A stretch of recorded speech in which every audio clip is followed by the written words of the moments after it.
PYQ है, recent जो exam हुआ था बैंकिंग का। 10 years ago the average age of A and B was 30 years।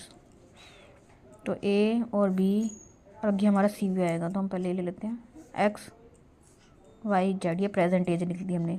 तो 10 years पहले यानी कि 10 साल पहले ये X -10 है, Y -10 है और ये Z -10 है। 10 साल घटा दिया ना, तो ये लिखा हुआ है the average age of A and B, A और B की एवरेज एज यानी कि X -10 + Y -10 डिवाइड बाई 2, ये हमें क्या दिया हुआ है 30। तो इसको सॉल्व करेंगे तो X + Y, ये 32 जा 60 और ये -20 आएगा ना, तो उधर जाके क्या होएगा 20 प्लस, यानी कि X + Y = 80। ये हमारी एक इक्वेशन बन गई। उसके बाद क्या है 8 year हैंस, यानी कि 8 year बाद, यानी कि 8 साल बाद the ratio of age of A to that of B will be 5:7, यानी कि X + 8 Y + 8 और Z + 8 ये है। तो A और B की रेशो हमें दी हुई है X + 8 डिवाइड बाई Y + 8 = 5/7। तो इसको क्रॉस मल्टीप्लाई करेंगे 7X + 56 = 5Y + 40। तो ये कितना आएगा 7X 5Y - 7X = ये क्या आएगा 16। और यहाँ पे हमें X + Y = 80 दिया हुआ है, तो हम इसको 5 से मल्टीप्लाई करेंगे। 5X + 5Y = 80, 400। और ये क्या हो गया हमारा 5Y -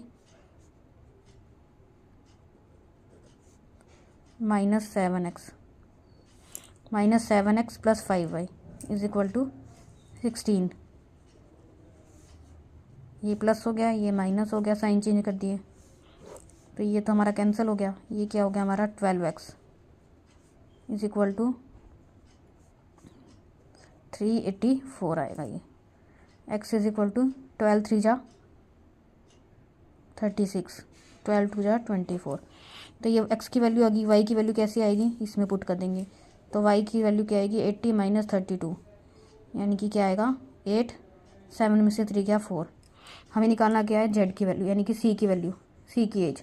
लिखा हुआ है if the age of C 5 year एगो, यानी कि 5-6 साल 5 साल पहले, यानी कि Z - 8 = 7/9 of age of B 3 years एगो। तो B की अभी एज क्या है हमारी 48, तो 3 साल पहले क्या आएगी हमारी 45।